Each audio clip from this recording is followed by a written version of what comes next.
রাজধানীর একটি হাসপাতালে শুক্রবার মৃত্যুবরণ করেন অন্তর্বর্তী সরকারের ভূমি এবং বেসামরিক বিমান পরিবহন ও পর্যটন মন্ত্রণালয়ের উপদেষ্টা এএফ হাসান আরিফ। শনিবার হাইকোর্ট প্রাঙ্গণে তার দ্বিতীয় জানাজার নামাজ অনুষ্ঠিত হয়। এতে অংশ নেন প্রধান উপদেষ্টা ডক্টর মোহাম্মদ ইউনুস ও রাষ্ট্রের গুরুত্বপূর্ণ ব্যক্তিরা। হাসান আরিফের মৃত্যুতে শোক জানান বিভিন্ন দলের নেতাকর্মীরা। এ সময় তারা বলেন, তার মৃত্যুতে আইন অঙ্গনে বিশাল শূন্যতা তৈরি হয়েছে। এই শূন্যতা পূরণ হওয়ার নয়। তিনি অত্যন্ত বিদগ্ধ একজন ব্যক্তি, অত্যন্ত সৎ মানুষ ছিলেন এবং অত্যন্ত বড় মাপের আইনজীবী ছিলেন।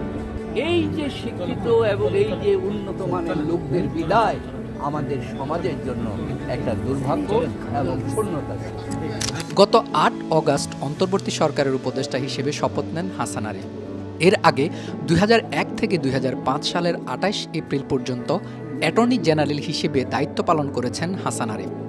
তার যে প্রতিভা এবং তার যে সততা, তার সুন্দর মৃদু ভাষা, আদালতে কখনো তাকে রাগ করতে আমরা কখনো দেখিনি এবং সহকর্মীদের সঙ্গে, তার জুনিয়রদের সঙ্গে কখনো তাকে আমরা রাগ করতে কোনো দেখিনি।